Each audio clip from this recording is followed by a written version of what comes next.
दोबारा बीजेपी को?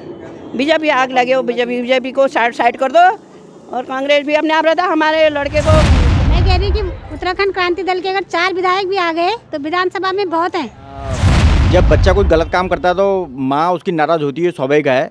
वो हमारी माता तुल्य हैं। अगर कोई नाराज़गी अगर है, लेकिन वो वोट जो है अपने बच्चों को ही देंगी, यानी कि यूकेडी को देंगी। ज़्यादा ना हो, जिस एज पे आपको सेटल हो जाना चाहिए उस एज पे क्या है यूथ स्ट्रगल करती हुई मिल रही है।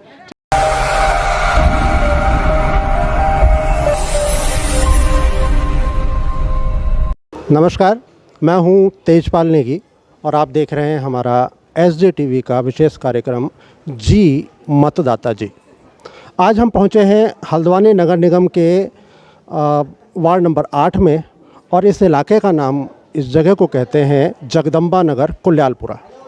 आज हमारे साथ में बहुत से लोग हैं जगदम्बा नगर कुल्यालपुरा के और ये हमसे चर्चा करेंगे अपने यहाँ की स्थानीय समस्याओं को लेके और हम चाहेंगे कि थोड़ी नब्ज़ भी टटोलें कि आने वाले विधानसभा चुनाव में हमारे हल्द्वानी का नज़रिया क्या है और ये वर्तमान सरकार से कितने संतुष्ट हैं।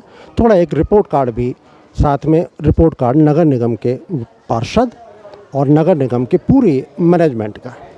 तो चलते हैं लोगों के बीच में और बात करते हैं इन लोगों से। जी, आपका नाम क्या है? मेरा नाम कुसुम मुनियाल। कुसुम जी, यहाँ पे आप रहते हैं इस कुल्यालपुरा में, यहाँ की आपको समस्या क्या लगी सबसे बड़ी? यहाँ तो सबसे बड़ी समस्या तो बेरोजगारी, गरीबी ये है। स्थानीय समस्या की बात कर रहा हूँ, गरीबी और बेरोजगारी पे भी हम बात करेंगे। स्थानीय समस्या सभी चीज़ की समस्या है, सड़कें हैं, पानी नहीं आता है, नालियाँ, सभी समस्याएं हैं यहाँ। तो नगर निगम के अभी तक की 3-3.5 साल की जो कार्य प्रणाली है, आप कितनी संतुष्ट हैं उससे? बिल्कुल भी नहीं है। अच्छा जी नहीं, कोई काम नहीं कर रहे? नहीं। खैर, आप बता रही थी कि यहाँ पे बेरोज़गारी वगैरह, गरीबी और महंगाई जैसी समस्याओं से दो चार हो रहे हैं लोग। महंगाई खासकर महिला समुदाय के लिए ज़्यादा खतरनाक होती है क्योंकि उनका किचन उन्हें संभालना पड़ता है, पूरा महीने का बजट संभालना पड़ता है। महंगाई का क्या असर पड़ा आप पे? महंगाई का बहुत है। गैस ही 1000 रुपये की हो गई है, 920 का सिलेंडर है। तो आदमी क्या करेगा, क्या खाएगा? तेल के दाम पहुंच गए 200 रुपये लीटर और तो सभी चीज़ें महंगा है, दाल चावल सभी महंगा है। कहीं आपको ऐसा भी लगता है क्या कि जो सरकार ने हमारा वायदे किए थे पहले, वो वायदे से अब पूरे नहीं कर पाई है? नहीं तो खोखले वादे किए सरकार ने। और मैं चाहती हूँ कि इस बार ना कांग्रेस ना बीजेपी, कोई ना यूकेडी आनी चाहिए। अच्छा, उत्तराखंड क्रांति दल आना चाहिए जी। बोलो। चलिए आप बताएं, पहले नाम बताइए। मेरा नाम हेमा वारियाल है। हेमा वारियाल जी। हेमा वारियाल जी, आप यहाँ पे हैं इतने समय से, यहाँ की सबसे प्रमुख समस्या क्या लगी आपको? हमारे यहाँ तो बहुत ही ज़्यादा समस्या है। ना हमारी नाली है, ना हमारा सीवर लाइन है और नालियाँ देखो ऐसी हो रही हैं। और क्या कर रखा है सरकार ने? कुछ भी नहीं ना। हम इतना परेशान हो जाते हैं, जब बारिश होती है तो पानी भर जाता है घुटनों तक का। पीछे के लोग इतने परेशान हो जाते हैं कि वहाँ मतलब घरों के अंदर घुसने को पानी तैयार रहता है। और सरकार क्या कर रही है? इतने सालों से कुछ भी नहीं कर रखा है, कुछ भी नहीं, देखने तक नहीं आए, आज तक देखने तक नहीं आए ये रोतेला जी या कोई भी ना। वोट मांगने आ जाते हैं। अभी हम शिकायत की है? क्यों नहीं की? गए हम नगर निगम गए, हमने कहा हमारे यहाँ ये परेशानियाँ करके गए, कोई आया ही नहीं। लिख के भी दिया हमने कि हमारे यहाँ सीवर लाइन नहीं है और हमारे यहाँ नाली नहीं है, कोई भी आने को तैयार नहीं है। अब आज देखो, अब देखो वोट मांगने का सभी आएंगे। इसकी वजह क्या लगती है आपकी? उपेक्षा जो हो रही है आपके कुल्यालपुरा की, इसकी वजह क्या लगती है आपको? अब इसकी वजह क्या है? सब वजह तो अब पता नहीं क्या है, इसके बारे में हम क्या कर सकते हैं। बाकी कोई भी सरकार आए, हम तो इस बार यूकेडी वाले को बोल देंगे बस। हम यूकेडी वाले थे भी, हम मतलब गए थे, ये बीजेपी में मैं थी, मैं हूँ भी, मुझे बना रहे थे, पर मैं नहीं गई क्योंकि कोई मान सम्मान ही नहीं है उधर। यूकेडी वाले तो हमको इतना पूछे थे, हालांकि कुछ गलतियाँ उन्होंने भी करी हैं, ऐसा तो नहीं है। जब हमने उत्तराखंड में ये आयत कर दिए, सबको वो कर रखा है इन्होंने, आंदोलनकारी घोषित कर रखा है, आंदोलन उनको पेंशन मिल रही है। हम इतना हमने मतलब 4 महिलाएं हम ऐसी थी, ये राधिका विष्ट, मैं हेमा वारियाल, ज्योति क्या कहते हैं, ज्योति जी तो खैर वो तो हुई और बसंती रावत, हम इतने गए, हमको कुछ लाभ नहीं हुआ। मतलब इसमें भी यूकेडी वाले में राज्य आंदोलनकारी में थी मैं। हाँ अच्छा। मैं थी। है आपके पास? हाँ है मेरे पास, पर हमको कहीं से कहीं तक कोई लाभ नहीं मिला। अच्छा। पर हाँ इज्जत जरूर मिली, बेचारों ने बहुत इज्जत दी, मतलब कहीं जाना है आना है, मतलब हर चीज़ महिलाओं का ख्याल करना ये सब किया, पर इसमें तो कुछ भी नहीं हुआ। लेकिन यूकेडी तो पूरे प्रदेश में नहीं है ना। नहीं है, हाँ नहीं है, अब नहीं है तो अब बेचारे गरीब वो है, इतना उनके पास है नहीं, तो क्या करेंगे बताओ। जनता ये समझती नहीं है कि अब ये भैया ये तो वो है बनी है, उनका क्या है। अब वो बेचारे गरीब, मतलब एक कम पैसा है उनके पास, तो इतना नहीं कर पाते हैं। अच्छा। ये वाली बात है, और क्या है। तो फिर भी आप यूकेडी के साथ हैं। बिल्कुल यूकेडी के साथ मेरे हैं। सदस्य अगर मेरे यहाँ पर के बच्चा कोई उठेगा, मैं उनके साथ बिल्कुल रहूँ। कांग्रेस से क्या नाराजगी है आपकी? कांग्रेस से कोई नाराजी नहीं, हालांकि हमारे ससुर जी हैं थे, वो स्वतंत्रता सेनानी थे पहले। अब बीच में कांग्रेस ने भी ऐसा ही धांधली, अब जो भी किया ये हुआ ही ना, बीजेपी अब ऐसा ही हुआ, अब तो क्या कहें। नहीं तो मेरे ससुर जी ईश्वर वारियाल स्वतंत्रता सेनानी थे, आज तक पेंशन उनके पिता हम खा रहे हैं 2 रोटी, तो वो थे, उनको मैं पहले मतलब कांग्रेस को हम बहुत मानते थे, पूरा वोट हमारा उनको ही जाता था पूरे घर के। हाँ तो जब ये कुछ पिछला वोट तो आप विधानसभा का, हाँ तब तो बीजेपी को देके आए हैं, सही बात, झूठ नहीं बोलूँ। क्या क्या इनाम मिला उसका? कुछ नहीं मिला, यही तो मिला, न नाली न सीवर लाइन, और नालियाँ देखो ऐसी हो रही हैं, और वो आते हैं झाड़ने के लिए आते हैं, उनसे झाड़ू लगाओ कहे तो वो कहते हैं लाओ पैसे ना, ये वाली बात है। और क्या ना ऐसा ही नाम मिला है, ना कभी पूछना है ना कोई आओ वहाँ मीटिंग है ये कह देंगे, और बाद में कुछ है नहीं। हमको इतना इनाम मिला जो हमारे नाली नहीं है, हमारा घर में राशन का पैसा नहीं है, कहते हैं कि तुम्हारे मतलब बच्चे हैं हमारे 3 बच्चे हैं, 3 बच्चे प्राइवेट हैं। तो मतलब एक कैसे खा रहे रोटी, कैसे ला रहे, कैसे कमा रहे, हमको पता है, माँ को पता रहता है ना, और किसी को पता नहीं रहता। वोट मांगने को वो कहेगा मेरे को दे दो, वो कहेगा मेरे को दे दो, वो कहेगा मेरे को दे दे, हाथ जोड़ते हैं, पाँव पड़ते हैं, ऐसे करके आते हैं। तो जब हमारे कोई सब ही नहीं है, तो सुविधा ही नहीं है, तो हम क्या करेंगे। आप तो राज्य आंदोलनकारी भी हैं। हाँ है। तो यह है कि पहले हमने कांग्रेस को दिया, कांग्रेस ने हमको लात मार दिया, तो फिर बीजेपी को दिया। अब बीजेपी का मतलब जो है, बीजेपी का अभी तक तो चल ही रहा था, मतलब बीजेपी ने भी लात मारना शुरू कर रहा। तो जब मतलब जो है जितना पैसे है लाओ, इतना जमीन का लाओ, फलाने का लाओ, ढिसकने का लाओ, ये कह रहे। तो हम गरीब हैं, हम गरीब कैसे करेंगे बताओ, हम क्या लाएंगे, कितना पैसा जमा करेंगे। नोटबंदी का क्या असर पड़ा था? नोटबंदी का तो हमको असर क्या पड़ेगा, हमारे पास थी नहीं तो हमको क्या असर पड़ेगा। हमारे पास थी नहीं, और जिसका मतलब था वो नहर में बगाए, उनके पास ढेर सारा रहे, तो किसने बगाया किसने नहीं करा, आपको भी पता है, हमको भी पता है। अब महंगाई महंगाई जो है, महंगाई भत्ता ये है, कितना 1000 का गैस भर रहा। अच्छा मतलब 1000 का गैस भरा तो 5 किलो हमको गेहूँ मिलेंगे, 2.5 किलो हमको चावल मिलेंगे, क्या खाएंगे, खाएंगे क्या बच्चा खाएंगे। अब बच्चे हैं तो मतलब बच्चे जब भाई कमाएंगे, मतलब जब उनको एक पैसा मतलब मिलेगा तभी तो खाएंगे। और जब बच्चे को पैसे ही नहीं मिलेगा, काम ही नहीं मिलेगा, तो खाएंगे क्या। भाजपा से आप नाराज हैं, कांग्रेस से आप नाराज हैं, नाराज है। अब आप विधानसभा नाराज इसीलिए है जो हमको मतलब सबसे पहले उसमें थे, हम पहले इक्विटी में थे, यह है इक्विटी वाला जी। हाँ। फिर उनने मतलब ये उधर से करा, फिर उधर से छोड़ा, उधर गया, उधर को छोड़ा, उधर गया, तो बाहर अंदर मतलब ऐसे घूमा।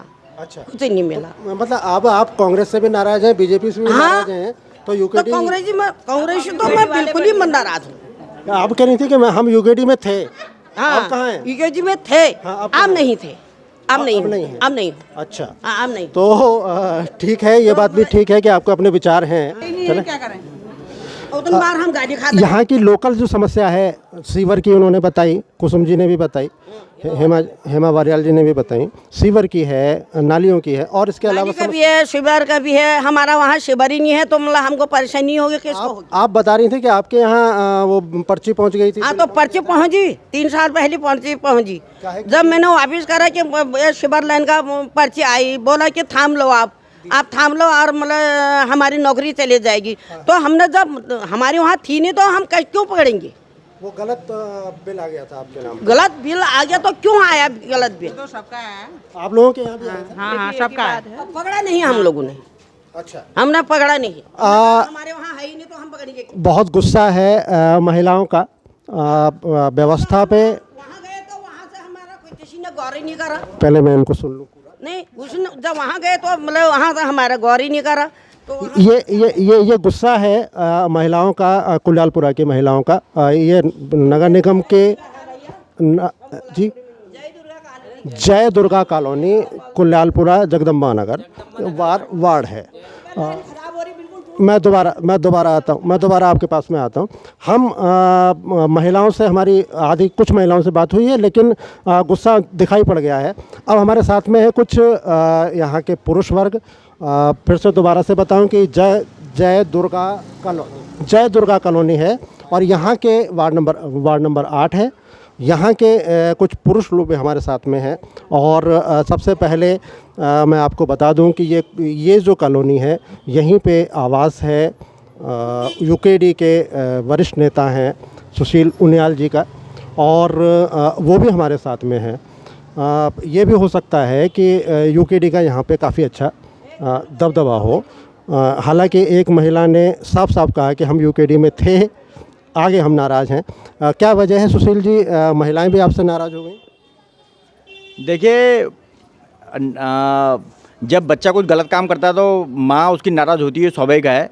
वो हमारी माता तुल्य हैं। अगर कोई नाराज़गी अगर है, लेकिन वो वोट जो है अपने बच्चों को ही देंगी, यानी कि यूकेडी को देंगी। उन्होंने इस राज्य को बनाने के लिए तन और मन और धन से और अपने बच्चों को छोड़ के रोडों पे लड़ाई लड़ी है। तो वो ऐसा हो ही नहीं सकता कि वो यूकेडी के अलावा कहीं जाएं। हाँ, गुस्सा जरूर था, गुस्सा उन्होंने बोल दिया, लेकिन वो हमेशा जो है हमारे साथ खड़ी रहती हैं। और जो महिलाएं जो स्थानीय समस्याओं के बारे में कह रही हैं, उनकी बिल्कुल मांग जायज़ है। हमारे एकमात्र पार्षद हैं वार्ड नंबर 8 के, उत्तराखंड क्रांति दल के। उन्होंने यहाँ पर भरपूर प्रयास किया है और वो करते भी हैं, लेकिन करना तो आगे मेयर को है ना। वो अपना भरपूर प्रयास करते हैं, लेकिन अब आगे गए जैसे कुछ समस्याएं हैं, तो मैं पार्षद जी से भी निवेदन भी करूंगा और कहूंगा भी कि जो भी हमारी स्थानीय समस्या होती हैं उनको प्रमुखता से उठाएं।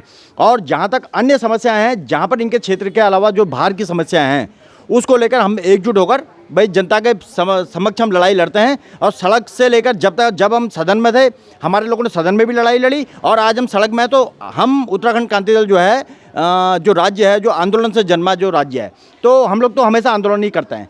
कहीं पर अगर कोई समस्या हो जाएगी तो हम लोग साथ में हैं। सर, आपका नाम क्या है? महेंद्र पाल सिंह। महेंद्र पाल जी, आपको जो सुशील जी बोल रहे हैं, कितना सहमत है कि लोकल राजनीतिक पार्टी आए तब उत्तराखंड का विकास होगा?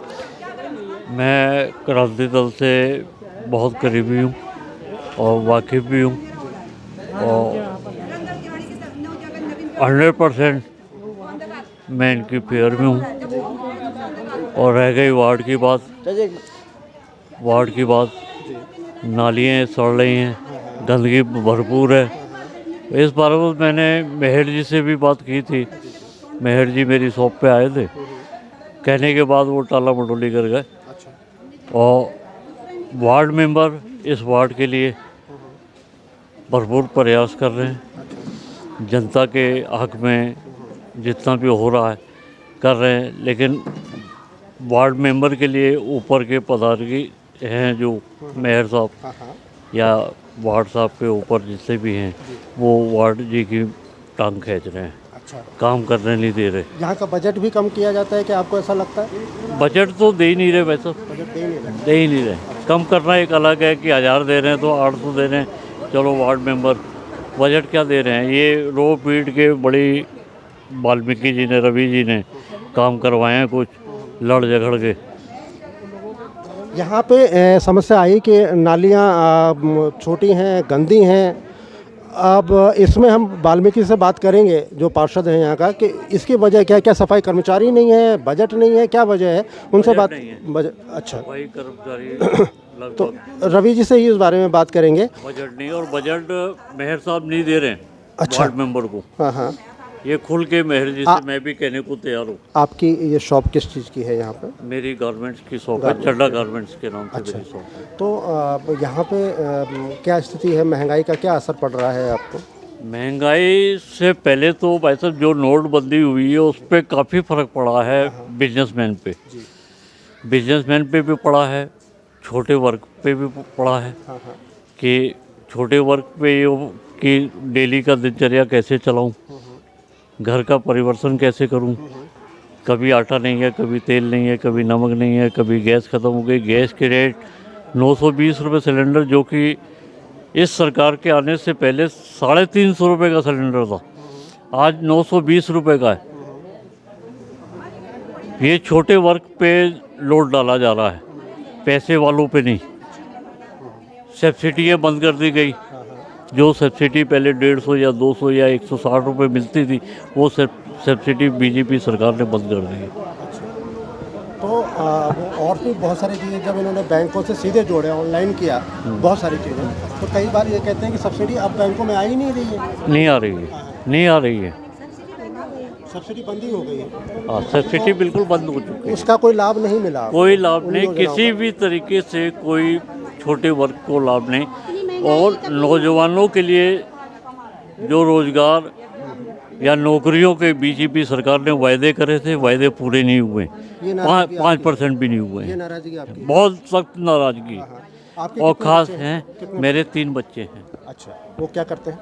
2 बच्चे मेरे ऑटो चलाते हैं। जी। दुकान से खर्चा पानी बहुत ना के बराबर निकल रहा है। बच्चों को मुझे ऑटो लाइन में डालना पड़ा, जो कि मैं ऑटो लाइन के खिलाफ हूँ। लेकिन जब घर का खर्च नहीं चल रहा तो मुझे बच्चों को उस लाइन में डालना पड़ा, मजबूरी। आपका शुभ नाम क्या है? राधे श्याम जायसवाल। राधे श्याम जी, हाँ, सब एक्चुअली क्या है, आपकी भी नाराज़गी जैसे भाई साहब की नाराज़गी है, 5% रोज़गार भी नहीं दे पाई सरकार, आपको भी ऐसा ही लगता है? रोजगार को तो है ही नहीं, बच्चे सड़कों पे हैं। अच्छा, जी हाँ। पिछली बार जब आपने वोट दिया था तो कहाँ, ये तो बता ही सकते हैं कहाँ हाँ, दिया था? बीजेपी को दिया था। कितनी आपकी अपेक्षाओं पे खरी उतरी सरकार?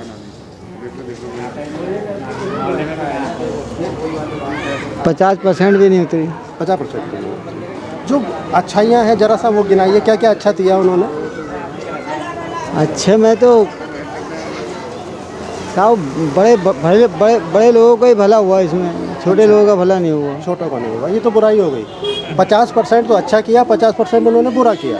तो पहले अच्छाइयाँ बताइए, फिर बुराइयों पे भी बात करेंगे। अखबार में आते रहता है जो है, क्या इतने नेता तो हैं नहीं, समझे, पारिवारिक आदमी हैं, समझे, अखबार पढ़ते हैं उसे सब जानते हैं। अच्छा, तो अखबारों में जो आता है उसे सही मान लेते हैं। हाँ, बस मान लेते। उत्तर प्रदेश के मुख्यमंत्री जी का एक विज्ञापन छपा था अखबारों में बहुत बड़ा सा, जिसमें उन्होंने कहा था कि हमने ओवरब्रिज बना दिया है, हमने सड़कें बना दी हैं, बहुत बढ़िया। बाद में पता लगा कि वो कोलकाता का ओवरब्रिज था। तो विज्ञापनों पे या अखबारों पे जो छप रहा है वही आप सच मानेंगे तब तो बड़ा मुश्किल हो जाएगा, क्योंकि सामने वाला झूठ भी बोल सकता है। अब वो पब्लिक के बारे में तो कुछ है ही नहीं, समझे, कुछ है ही नहीं। अच्छा। समझे। ऐसा आपका शुभ नाम क्या है? मेरा नाम बिहार वारियाल है जी। सबसे पहले मैं श्री बिपिन रावत जी को अपनी श्रद्धांजलि अर्पित करता हूँ, जिनका आकस्मिक निधन हेलीकॉप्टर के क्रैश होने में हो गया, और साथ ही उनकी पत्नी को और तथा उन अन्य जो 11 उनके जाबाज सैन्य सिपाही थे, उनको भी अपनी श्रद्धांजलि अर्पित करता हूँ। अब अगर हम स्थानीय समस्याओं की बात करते हैं तो बहुत सी समस्याएं निकल के आई। क्या आपको भी कोई नाराज़गी है हमारी प्रदेश सरकार से और नगर निगम के प्रबंधन से, जो मैनेजमेंट है, जो व्यवस्थापक हैं? देखिए साहब, नगर निगम के प्रबंधन का जहाँ तक सवाल है, जो बात हमारी निगम तक जाती है उस पर कहीं भी निगम खरा नहीं आता है। अच्छा। जो कि अभी उस बात को मैंने कहना नहीं चाहिए, सीवर लाइन वाली बात जो अभी उठी और नालियों वाली बात उठी, स्ट्रीट लाइटों वाली बात उठती है। स्ट्रीट लाइट आज ख़राब हो जाती है, उसको 6 महीने तक इस पर कोई गौर नहीं किया जाता है। पिछले हमारे मेयर साहब पिछले पंचवर्षीय योजना में तो वो कभी कभी यहाँ अपना दर्शन दिया करते थे, लेकिन उनकी ये पंचवर्षीय योजना बिल्कुल शून्यकाल में गई है। अच्छा। उन्होंने मैं अन्य वार्ड की बात नहीं जानता हूँ, मैं अपने वार्ड की बात जानता हूँ, और अगर वार्ड की बात को छोड़ दीजिए, मैं अपनी कॉलोनी की बात जानता हूँ। उन्होंने कभी अपनी इस पंचवर्षीय योजना में कभी यहाँ अपने दर्शन नहीं दिए। उनके दावे हैं कि हम तो यहाँ पे पूरे नगर निगम का बराबर समान विकास कर रहे हैं। दावा कितना अब वो समान विकास और असमान तो आप स्वयं देख लीजिए कि नालियों की स्थिति क्या है, और सीवर लाइनों की स्थिति क्या है और नालियाँ ओवर होकर बह रही हैं और इधर ये बड़ी मुश्किल से ये हमारे थोड़ा सा जाबाज वह है, थोड़ा सा इन्होंने लड़ झगड़ करके ये हमारा यहाँ पर ये पुलिया ठीक करा दी, नहीं तो ये पानी भर करके यहाँ तक आता था। ये मैं नहीं बोल रहा हूँ, ये अगर किसी ने फोटो लिया होगा तो वो बोल सकता है। सरकार और एक चीज़ और बता दूँ, यहाँ पर पानी बहता है, वो पाइपलाइन टूटी है। मैंने जेई आया था, जेई से मैंने कहा साहब ये पाइपलाइन टूटी है और पानी बर्बाद जा रहा है, पानी हमारा भी बर्बाद जा रहा है और सरकार का भी बर्बाद जा रहा है, हर चीज़ का जा रहा है। पैसा हमारा भी वो पैसा हमारा है, सरकार का पैसा कहाँ से आ गया इसमें? जो हमारा ही है पैसा, वो जनता का पैसा है। सरकार से क्या नाराजगी है? सरकार से ये नाराज़गी है, सरकार कहते हैं कि हमने इतना % रोज़गार दे दिया। मैं तो कहता हूँ कि कोई रोज़गार नहीं है, आज तक उन्होंने कोई रोज़गार नहीं किया। हमारा साहब 650 रुपया पर मंथ का गोल्डन कार्ड का कटता है। मेरा ये हाथ फ्रैक्चर हुआ, उन्होंने कहा नो, उस काम का कोई फायदा ही मिला ही नहीं है आज तक। आपको कोई लाभ बेनिफिट, नो OPD, अच्छा क्लियर कह दिया उन्होंने, नो OPD, नो बेनिफिट। 600-700 रुपये करते हैं, कोई उसका लाभ ठीक है, और कोई बेनिफिट हमें आज नहीं मिलता।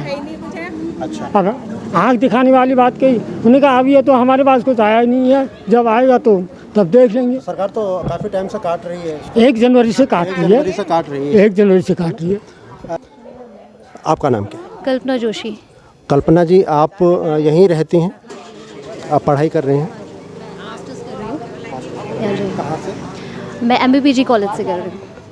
कल्पना जी, यहाँ पे जितने हमारे युवाओं से हम भी इसके इतर भी मिलते रहते हैं, हाँ जी बहुत युवा निराशा में दिखाई पड़ रहे हैं, उसकी वजह आपकी लगे? सर, मेरे हिसाब से उसकी वजह है अनएम्प्लॉयमेंट, जो कि बेरोज़गारी। एक बेसिक एम्यूनिटी जो होती है लाइफ की, वो होती है आपका फूड, शेल्टर और क्लोथिंग, यानी कि रोटी, कपड़ा और मकान, ठीक है, जिसके लिए आपको क्या है, एम्प्लॉयमेंट बहुत ज़रूरी है। आज की डेट में क्या है, आप सोर्सेज तो आपके पास बहुत अवेलेबल है, ठीक है, आप पढ़ाई कहीं से भी कर सकते हो, लेकिन एक प्रॉपर गाइडेंस और उस बेसिस पे जो आपको एम्प्लॉयमेंट मिलनी चाहिए टाइमली, वो भी आपकी एज ज़्यादा ना हो, जिस एज पे आपको सेटल हो जाना चाहिए, उस एज पे क्या है यूथ स्ट्रगल करती हुई मिल रही है, ठीक है। उसकी वजह से क्या हो रहा है, अगर आपकी फैमिली में कभी कोई इशू होते हैं, हेल्थ फैसिलिटीज़, क्योंकि आप अकेले तो हो नहीं, ठीक है, आपकी फैमिली में पेरेंट्स भी होते हैं, एल्डर्स भी होते हैं, आपके दादा दादी वगैरह सभी रहते हैं, हेल्थ इश्यूज़ किसी को होते हैं, तो फिर अगर गवर्नमेंट हॉस्पिटल में आप ट्रीटमेंट करवाने जाते हो, तो जो गवर्नमेंट आपकी योजनाएं चलाती हैं, तो आप जब एक्चुअल में आप देखते हो कि रियल में वो चीज़ वहाँ एग्जिस्ट कर रही है नहीं कर रही है, कहीं ना कहीं पुअर लोग जो होते हैं वहाँ पे सफ़र कर रहे होते हैं उस चीज़ से, वो चीज़ें एक्चुअल में वहाँ पे इम्प्लाई नहीं की जाती है। वादे दावे ये सब चीज़ें होती हैं, लेकिन अब रियल में जब एग्जीक्यूट करने की बारी आती है कि हाँ ये चीज़ हम कार्ड लेके जा रहे हैं, जैसे आंटी ने भी बोला था गोल्डन कार्ड आप लेके जा रहे हो, लेकिन कितना आपको वहाँ पे फैसिलिटी मिल रही है वो आप उन्हीं सेक्टर्स में जाके देख सकते हो। तो उसके हिसाब से, मेरे हिसाब से एम्प्लॉयमेंट जो है अगर आपकी प्रॉपर होती है, टाइमली होती है, तो आप एक अच्छी हेल्थ फैसिलिटी ले सकते हो और अच्छा हो सकता है आपसे। कितने नंबर देंगी आप सरकार जो एम्प्लॉयमेंट दे दिया, सरकार ने जितना भी दिया, कितने नंबर देंगे? 10 में से रेटिंग्स अगर मैं दूँ तो 6 मैं दूंगी, क्योंकि अभी तक जिस हिसाब से चल रहा है मोस्टली अनएम्प्लॉय ही यहाँ पे अभी दिख रहा है मुझे। युवा पढ़ा लिखा है, और एक कहीं बयान आया था बहुत बड़े व्यक्ति का, उन्होंने कहा था कि जो बाहर पकोड़े बनाने वाला है ये भी तो रोज़गार ही है। ये रोज़गार है, ये प्राइवेटाइजेशन है, ये आप अपना सेल्फ, आप कुछ आपके स्किल है आपने सीखी हुई है, आप उसके हिसाब से अर्निंग कर रहे हो, लेकिन जहाँ पे इमरजेंसी आती है तो वो अर्निंग आपकी कहीं ना कहीं सफिशिएंट नहीं हो पाती है।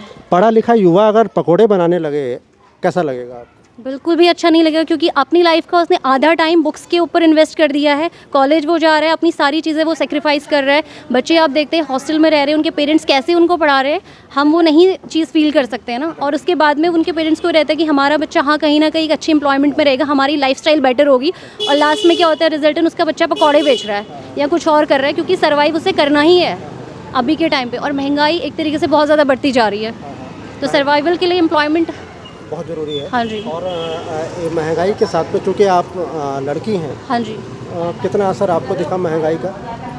एज अ गर्ल्स के लिए बहुत ज़्यादा मतलब महंगाई आप देखें, गर्ल्स में और चीज़ें भी होती हैं, हाइजीनिक उनकी और भी मंथली प्रॉब्लम्स वगैरह होती हैं, तो आपका आधा एक्सपेंडिचर तो उसी में निकल जाता है।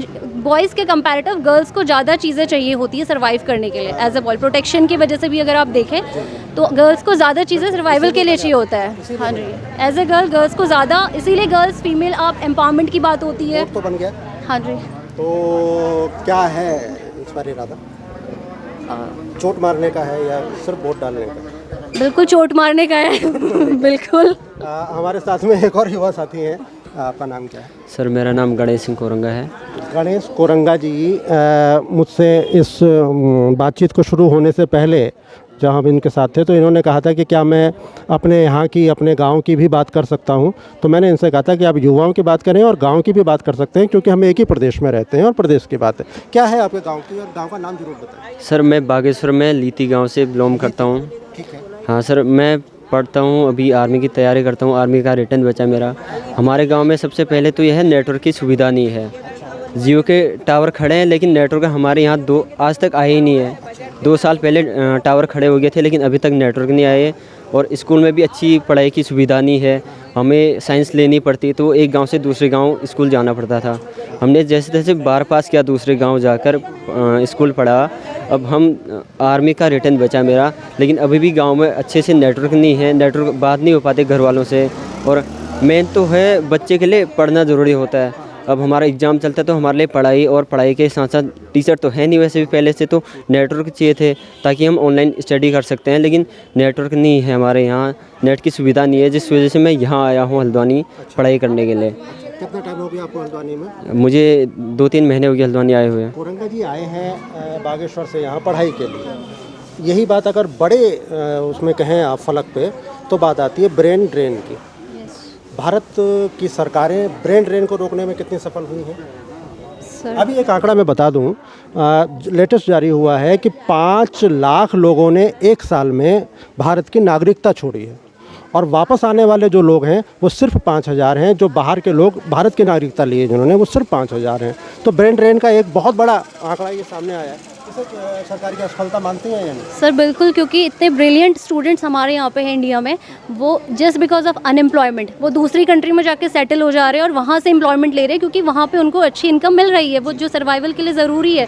तो ये एक तरीके से नेशन का बहुत बड़ा लॉस है। मैं ये कहना चाहती हूँ कि आपकी जो मतलब भारत की जो जनरेशन है, उनको सिर्फ और सिर्फ रोज़गार की वजह से अपना देश छोड़ना पड़ रहा है।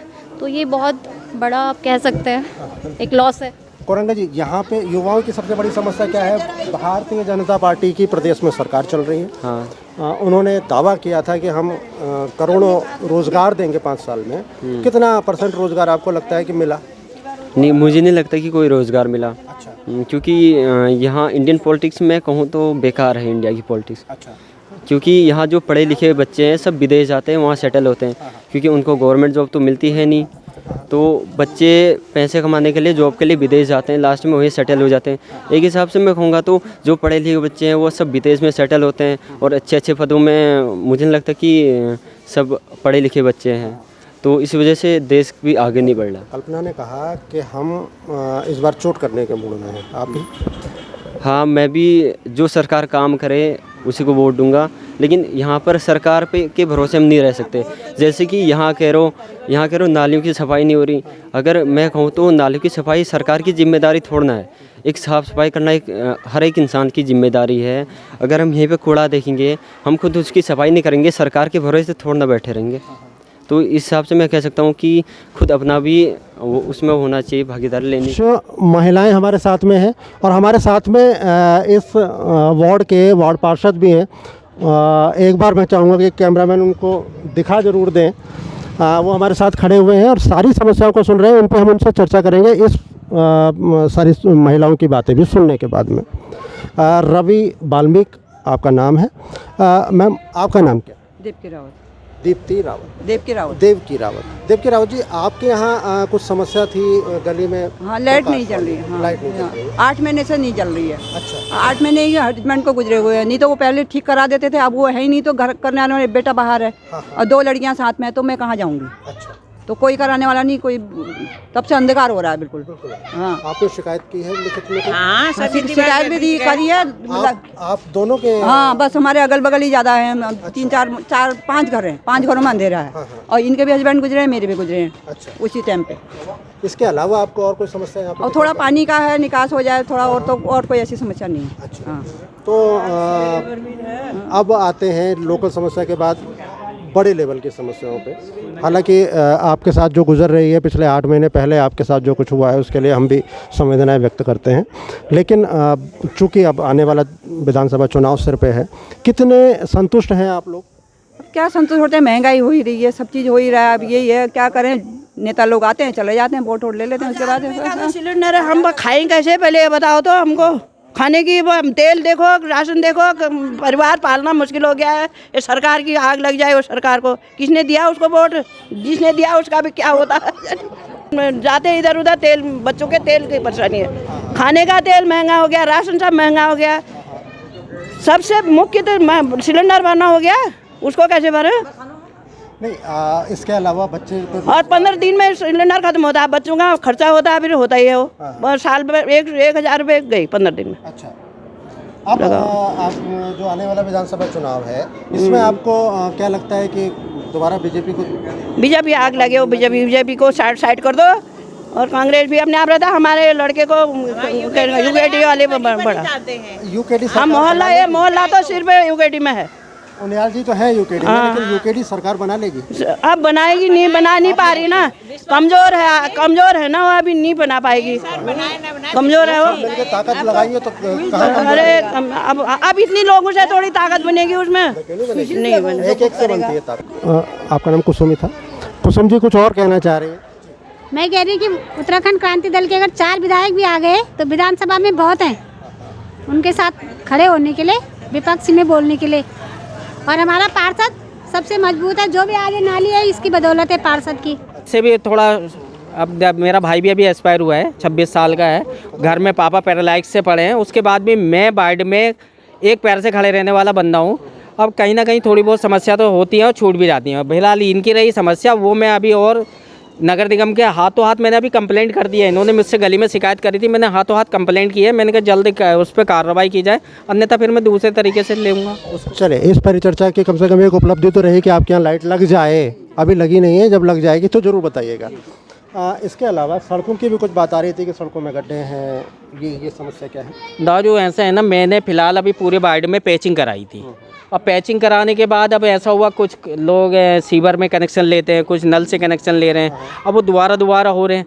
अब जबकि हमने नगर निगम से कहा है कि भाई जहाँ पर आप अगर कहीं पे भी कनेक्शन दे रहे हैं, क्या सीवर का दें या नल का दें, तो उसकी पैचिंग कर दें। अब इसमें मेरी नाकामी नहीं है, ये नगर निगम की नाकामी है, और इसमें आप अगर सवाल नगर निगम से पूछे तो ज़्यादा बेटर रहेगा। नहीं, शुरुआत एक सूत्र तो आप पकड़ाएंगे तो हमने तो दे रखा है दाजू। ऐसा है, देखिए ऐसा है ना, नगर निगम मान लीजिए ये रोड कटी है तो वो इसके कम से कम 2,000 रुपये ले रही है। अगर वो इसकी पैचिंग कराएगी मुश्किल से 1,000 रुपये लगते हैं, तो उसको ये काम कराना चाहिए कंटिन्यू। जहाँ पर भी वो अगर वो रोड कटवा रही है या कहीं पर कोई रोड कट रही है, उसका वो टैक्स ले रही है, तो उसको वहाँ तुरंत पैचिंग करे, खड्डे रहेंगे ही नहीं। कितने मतलब आबादी है आपके वार्ड की? मेरे वार्ड में आबादी करीब 10,000 होगी, और वोट 3500-3600 वोट है। जी जी। जो माहौल मैं देख रहा हूँ यहाँ पे दुर्गा कॉलोनी में, जय दुर्गा कॉलोनी में, वही माहौल सब जगह है क्या? हाँ भाई साहब, सभी जगह है। फिलहाल अभी मैं आपको बता दूं, हमारा जैसे जगदम्बा नगर है, जय दुर्गा का जगदम्बा नगर है, जौहर नगर है, बैंक कॉलोनी है, वहाँ पर पिछले मैंने जब से वो संभाला वहाँ पर सीवर लाइन नहीं है। अब उपलब्धियाँ गिनाऊंगा तो वो वाली बात हो जाएगी कि हम अपने मियाँ मिट्ठू वाली बात है। वहाँ पर सीवर लाइन नहीं है, और मैंने इतना संघर्ष किया कि वहाँ की सीवर के लिए, वहाँ की, और ये कुलियालपुरा, ये लोग हैं वहाँ के, ये बैठे हैं, आंटी हैं, ये है, ये अभी आंटी को गुस्सा कर रही थी। सब हमारी माँ जैसी हैं, गुस्सा करें हमें मार भी दें कोई फ़र्क नहीं पड़ता है, क्योंकि माँ जैसी हैं।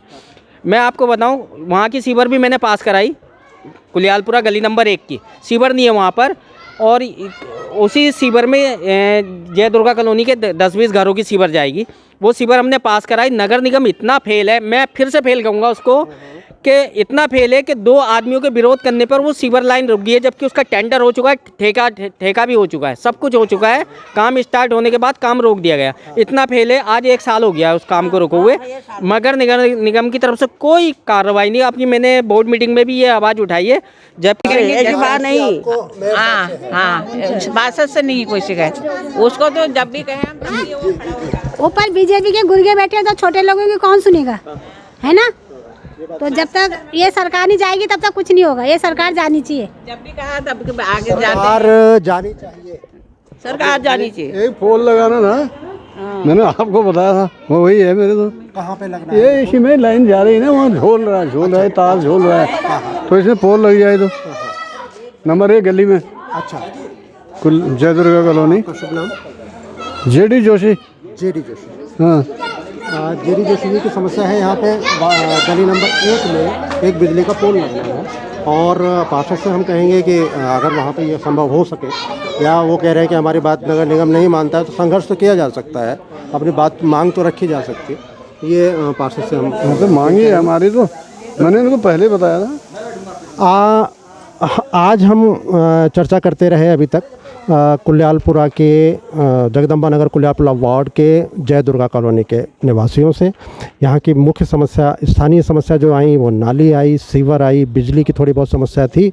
और पार्षद ने रवि वाल्मीकि जी हमारे साथ हैं, एक बार फिर से वो कैमरे पे आ जाएं। रवि वाल्मीकि जी ने जो बताया, उनका ये कहना है कि नगर निगम की हठधर्मिता और लापरवाही की वजह से इन सारी समस्याओं को का समाधान नहीं हो पा रहा है। समस्या अपनी जगह पे खड़ी हुई हैं। कुछ सड़कें हैं जिनमें पैच वर्क होना है, लेकिन ये छोटा सा काम भी नगर निगम नहीं कर पा रहा है। इसके अलावा जो नाराज़गी लोगों में दिखी है, वो प्रदेश सरकार से दिखी है, प्रदेश सरकार और केंद्र सरकार से भी दिखी है। नोटबंदी के बाद जो हालात पैदा हुए, उसको लेके भी लोग नाराज़ हैं। साथ में बेरोज़गारी, दूसरी बात महंगाई, और तीसरी जो सबसे वो बात लगी कि जो वायदे किए थे बीजेपी के नेताओं ने, वो वायदे पूरे नहीं हुए। मुझे लगता है कि यहाँ के एक युवा साथी हमारे साथ थी, कल्पना जी, उन्होंने कहा था कि हम प्रदेश सरकार को 6 नंबर देंगे। 6 नंबर पासिंग मार्क्स होते हैं, लेकिन जो महिलाएं और हैं वो उनका कहना है कि हम बीजेपी सरकार को 3 नंबर भी नहीं देंगे। और इसका मतलब है कि इस जगह पे, इस वार्ड में बीजेपी के लिए अच्छा संकेत नहीं है। धन्यवाद, फिर मिलेंगे।